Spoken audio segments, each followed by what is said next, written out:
"Sir, are you my blind date?" the new bodyguard said to a lonely billionaire. He didn't expect his life to tilt in a quiet restaurant over a simple question that wasn't meant for him. Graham Whitmore sat still, hands folded, eyes distant, thinking this night would be short and controlled. No emotions, no surprises, just another test, another decision made from a distance. Then the woman stopped at his table, and everything shifted. She looked at the reservation, then at him, calm and unsure at the same time. She didn't smile. She didn't hesitate. Her voice was steady, almost casual, like she'd practiced saying it in her head. "Sir, are you my blind date?" The words landed heavier than she could have imagined. If you believe in compassion and the quiet strength of ordinary people, take a moment to like and subscribe. Stories like this remind us how one small act can change everything. For a second, Graham didn't answer. Not because he was confused, but because something inside him froze. No one had spoken to him like that in years. No fear, no recognition, no calculation. Just a human question, asked honestly. Around them, the restaurant kept moving. Forks clinked, glasses touched. Laughter floated past their table. But for Graham, the sound faded. All he saw was a woman standing there, waiting for clarity, waiting for truth. She noticed his silence and felt her stomach tighten. This wasn't how blind dates were supposed to start. Her mother had promised this would be simple, awkward, maybe, but harmless. Not this. Graham finally lifted his eyes to meet hers. He could have ended it right there. He could have corrected her, stood up, and walked away. That's what the old version of him would have done. But he didn't. Instead, he stayed silent a second longer. Long enough for curiosity to beat control. Long enough for something human to break through routine. And in that pause, without knowing it, both of them stepped into a story neither had planned to enter. Because sometimes, the most important moments don't arrive loudly. They arrive disguised as misunderstandings, as questions meant for someone else. And before you realize it, you're already inside a choice that can't be undone. Graham Whitmore wasn't the kind of man who believed in coincidences anymore. At 42, widowed and emotionally guarded, he'd built a life where every interaction had a purpose. Every meeting was planned. Every risk was calculated. This dinner, at least in his mind, was no different.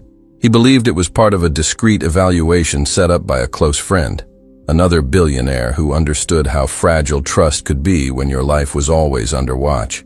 What Graham didn't believe in was mixing personal life with decisions that affected his safety. After losing his wife years earlier, he'd learned to separate emotions from survival.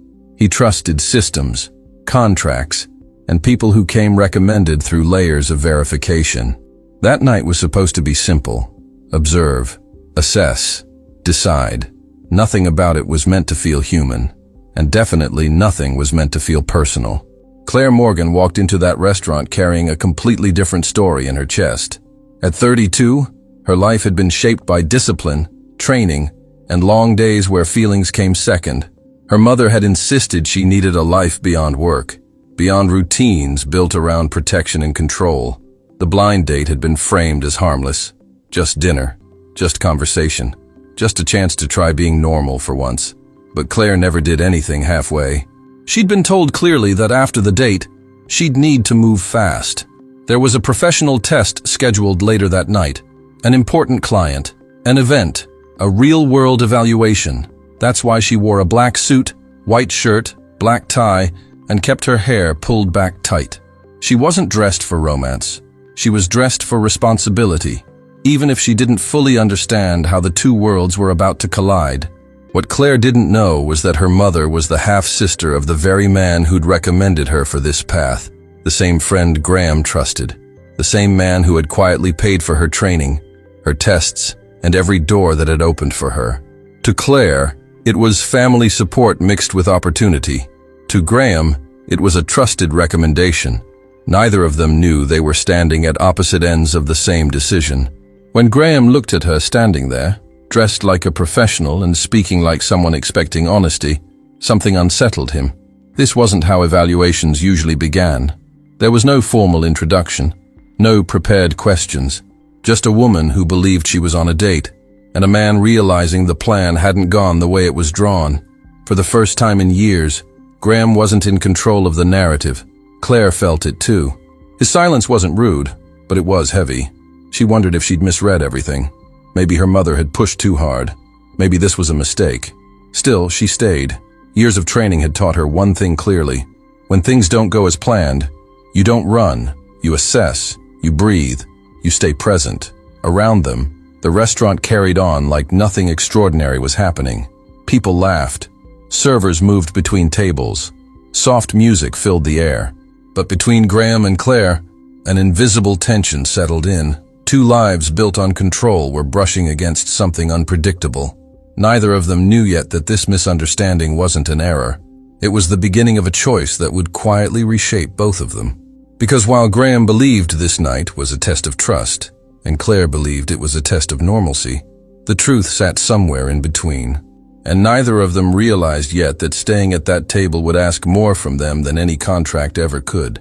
The misunderstanding didn't last long, but the silence that followed it mattered more than the explanation itself.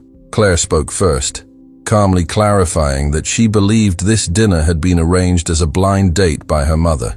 She said it without embarrassment, without apology, like someone stating a simple fact. Graham listened closely, realizing in real time that the careful plan his friend had set in motion had collided with something deeply human. Graham could have corrected the situation immediately. He could have explained who he was, why he was there, and why this meeting wasn't supposed to look like this. That would have been the clean solution, the professional solution. But something stopped him. Maybe it was the way Claire wasn't trying to impress him. Maybe it was the fact that she didn't know his name meant power. For the first time in years, he was being seen without a title attached. Claire noticed his hesitation and felt a flicker of doubt. She wondered if she should excuse herself, call her mother, or laugh it off as an awkward mistake. But she didn't. Years of discipline had taught her that clarity often came after discomfort. She stayed seated, shoulders straight, hands calm, meeting Graham's eyes without pressure. Whatever this was, she was willing to face it, honestly. Graham finally spoke, choosing his words carefully. He admitted there had been a mix-up, but didn't reveal everything. Not yet. He suggested they stay for dinner anyway. Not as a date, but simply as two people who'd shown up expecting different things. It was a small decision, but one that carried weight. In choosing to stay, Graham stepped outside the rigid structure he'd built to protect himself. As the waiter returned to take their order, the tension softened just enough for conversation to begin. They talked about neutral things at first. Work, schedules, the city. Claire mentioned her training, her routine, the way her life had always revolved around being prepared. Graham listened more than he spoke, realizing how long it had been since he'd done that without an agenda. What neither of them said out loud was that this dinner had already changed its purpose. It was no longer about a blind date, and it wasn't just an evaluation either. It had become a shared moment of choice.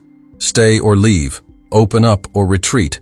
And both of them, quietly, chose to stay. Claire felt something unfamiliar as the minutes passed. Not attraction exactly, but a sense of being seen for more than her role. Graham felt it too, a subtle shift in the way the evening unfolded. This wasn't control, this wasn't strategy, this was presence. And presence, he realized, was far more dangerous than any threat he'd ever prepared for. By the time the plates arrived, the original plan no longer mattered. What mattered was that two guarded lives had been nudged onto a new path by a simple misunderstanding. Neither of them knew yet where it would lead, but deep down, both sensed that walking away now would mean returning to a life that suddenly felt smaller than it had an hour earlier. And as the dinner continued, one unspoken question lingered between them. If staying had already changed this much, what would happen if they allowed themselves to keep choosing each other, even when it got complicated? As the dinner moved forward, something quietly unsettling began to surface for both of them. It wasn't tension in the traditional sense, but a deeper kind of discomfort that comes when familiar defenses stop working. Graham realized that without his name, his status, or his usual emotional distance, he didn't quite know how to exist in that moment. For years, control had been his shield, and suddenly, it wasn't there. Claire felt exposed in a different way. She was used to being evaluated physically, professionally, tactically, but this felt personal. Sitting across from a man who listened without interrupting, without judging, made her feel seen in a way she wasn't prepared for. She spoke about discipline and training because those were safe topics. But underneath, there was a quiet loneliness she rarely acknowledged out loud. Graham noticed the pauses in her voice, the moments where she stopped herself from saying more.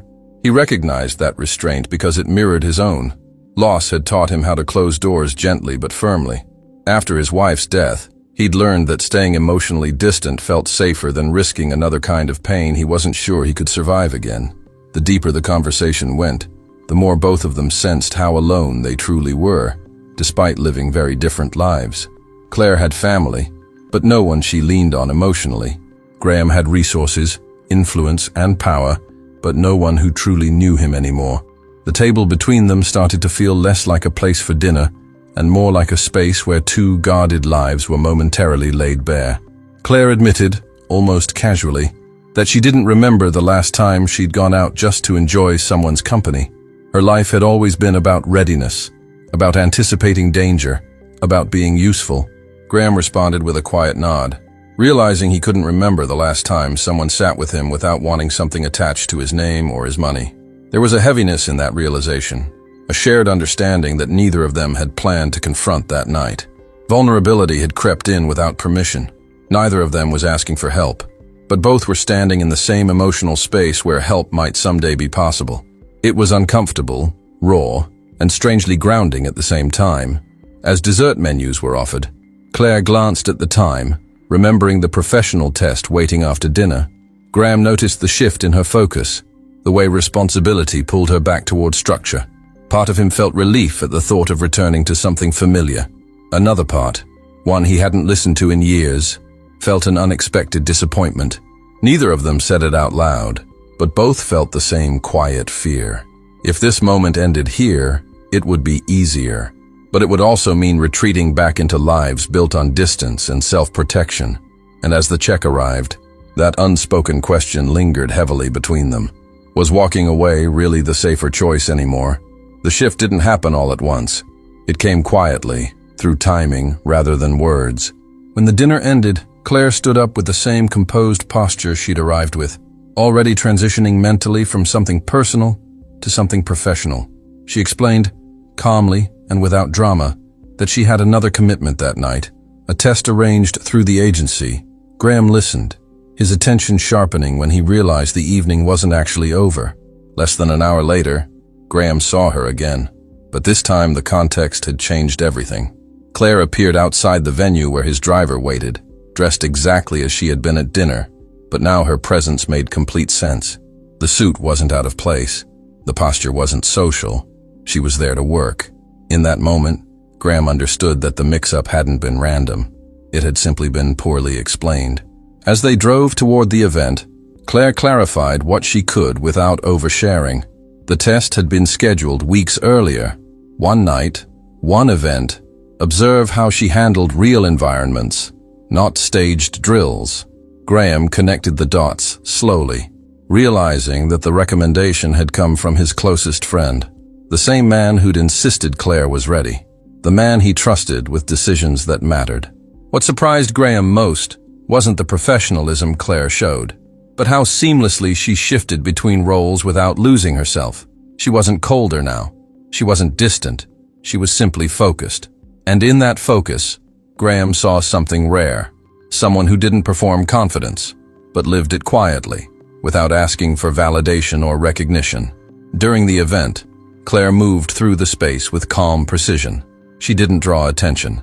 She didn't dominate the room. She simply anticipated needs before they surfaced. Graham watched her from a distance, noticing how people relaxed around her without realizing why. It wasn't authority that made them feel safe. It was steadiness. At one point, Graham caught her eye across the room. Just for a second, there was no smile, no signal, no shared joke, but the look carried recognition.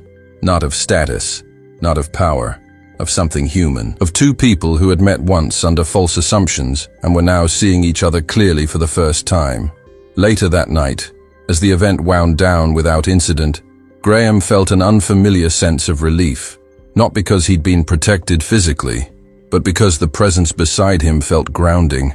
He realized that trust wasn't something he'd lost entirely after his wife's death. It had just been waiting for the right place to land again. Claire sensed the shift too, though she didn't name it. For years, her work had been about distance, keep space, maintain boundaries, but something about working with Graham felt different, not easier, more meaningful, like her presence mattered beyond the checklist of responsibilities she'd memorized. As they parted ways that night, neither of them acknowledged what had changed. They didn't label it, they didn't analyze it, but both understood one thing clearly. This hadn't been just a test anymore. Something deeper had begun to form, quietly and without permission, and neither of them knew yet what it would ask of them next. In the days that followed, Graham made a decision that surprised even himself. He didn't treat Claire's presence as a temporary arrangement or a one-night evaluation. Instead, he extended the contract, slowly at first, framing it as continuity for security reasons. What he didn't say out loud was that her presence had shifted something in him, something he hadn't felt steady in years. Claire accepted the extended assignment without hesitation, though she noticed the subtle change in rhythm between them. Their interactions became more frequent, more layered. Flights, meetings, quiet car rides, long waits outside conference rooms. She stayed alert, professional, and grounded, but there was also space now for small conversations that weren't strictly necessary, moments where silence felt shared instead of enforced. Graham began to realize that he wasn't just being protected, he was being accompanied. Claire didn't try to fill the quiet with talk, and she didn't retreat into formality either. She simply stayed present, and that presence made him confront something uncomfortable. He had built his life to avoid depending on anyone emotionally, but now he found himself leaning into the stability she offered. For Claire, the work began to feel heavier in a different way, not because of danger or pressure, but because she cared. She paid attention to Graham's moods, the way he went quiet during long drives, the way certain places seemed to pull him inward. She never asked questions that crossed a line, but she adjusted her presence, giving him space when he needed it, and grounding him when he didn't realize he did. There were choices Graham had to make that went beyond schedules and logistics. He rearranged meetings so she wouldn't be pushed into unsafe hours. He insisted on rest periods that weren't technically required. These weren't grand gestures. They were quiet decisions rooted in care rather than obligation, and each one chipped away at the emotional distance he'd spent years perfecting. Claire noticed those choices and felt something shift in her own boundaries. She wasn't used to being considered in that way. Her work had always been about service, not mutual regard. Yet here was a man who saw her not just as protection, but as a person carrying weight of her own.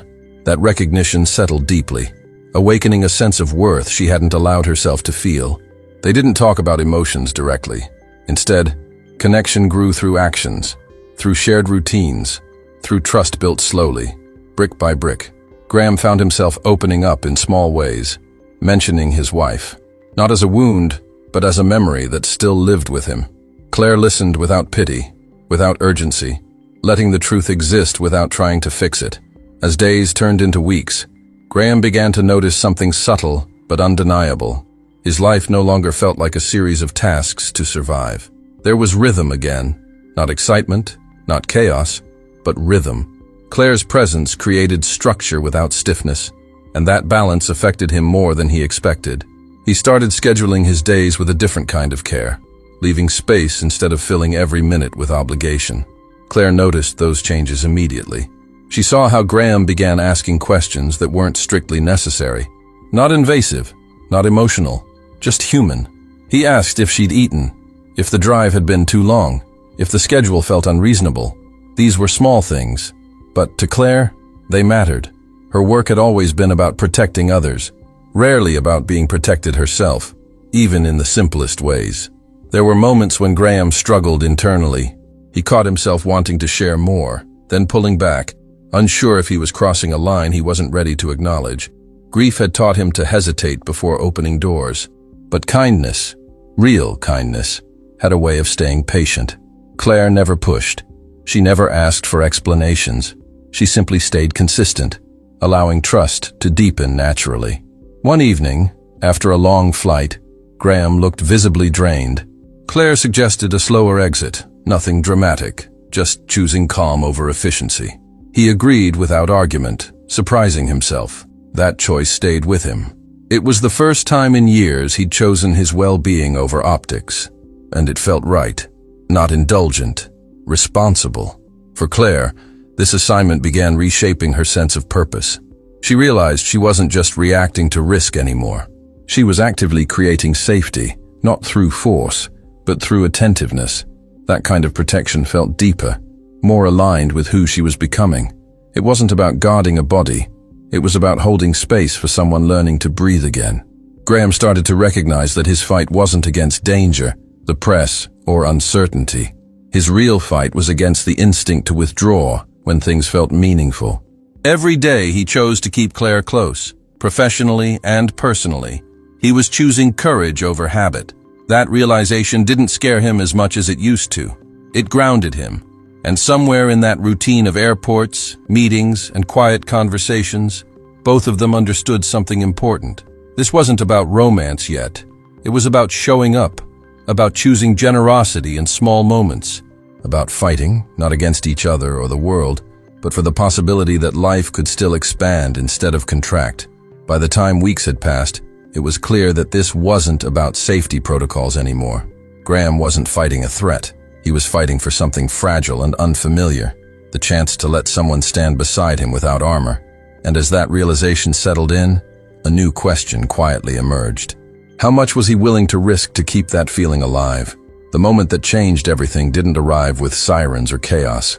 It came quietly, during an evening that was supposed to be routine. Graham was attending a mid-sized public charity event. Nothing high-profile, nothing that usually raised alarms. The room was full of polite conversations, donors shaking hands, and speeches that blurred together. On paper, it was safe. In reality, it was unpredictable in a different way. A small logistical confusion began near the entrance. Guests started clustering in the wrong area. Staff whispered urgently to each other. Nothing dangerous, but enough to shift the energy in the room. Claire noticed it immediately, not because she was searching for threats, but because she paid attention to people. She stepped in calmly, redirecting movement, easing tension without drawing attention to herself or to Graham. Graham watched from a distance as she worked. He noticed how her presence didn't escalate the situation, but softened it. People listened to her without knowing why. Voices lowered. Frustration faded. What struck him wasn't her authority, but her care. She wasn't protecting him from something. She was protecting the moment from becoming heavier than it needed to be. When the confusion resolved, Claire returned to Graham's side without comment, as if nothing unusual had happened. But Graham felt it. The shift inside him was undeniable. For years, safety had meant walls, distance, and control. What he felt now was different. It was a sense of being held emotionally, even in a room full of strangers. That realization landed quietly, but deeply. As the evening continued, Graham became aware of how differently he was experiencing the event compared to similar nights in the past. Usually, these gatherings blurred together, faces and conversations fading as soon as he left the room. This time, he was present, not because he felt exposed, but because he felt anchored. Claire's calm presence nearby allowed him to lower his guard without realizing it. Claire remained attentive without hovering. She read the room with quiet precision, noticing shifts in energy rather than threats. A raised voice here, a frustrated glance there, small human tensions that could grow if ignored. She intervened softly, offering directions and reassurance in a steady tone that diffused confusion before it spread. Graham watched this unfold and felt something unexpected stir inside him. For years, he'd equated protection with force, barriers, and distance. What he saw now was different. Claire wasn't shielding him from the world. She was helping the world around him breathe more easily. Later, during a brief pause between speeches, Graham noticed his body language change. His shoulders weren't tense. His jaw wasn't clenched. He wasn't scanning exits or counting minutes. He was listening. He hadn't felt this unguarded in public since before his wife passed away. Claire noticed the shift in him too. She saw how his posture softened, how his gaze lingered longer instead of darting away. It told her something important. This wasn't just about doing her job well. It was about trust being built in real time, through presence. When the event began to wind down, Graham felt a quiet reluctance for the night to end, not because of the setting, but because of what it had allowed him to feel. As they waited to leave, he turned to Claire and said something simple and unplanned. He told her that the room had felt different tonight. That exchange stayed with both of them as they stepped back into the night. It wasn't romantic, it wasn't dramatic, but it was real. And in that reality, a deeper connection had taken root, grounded in care. Whatever came next would carry more weight than either of them had expected. Later that evening, as they waited for the car, Graham broke a silence he usually guarded carefully. He thanked her, not in the formal way he thanked staff, but simply, honestly. Claire nodded, accepting it without deflection. She did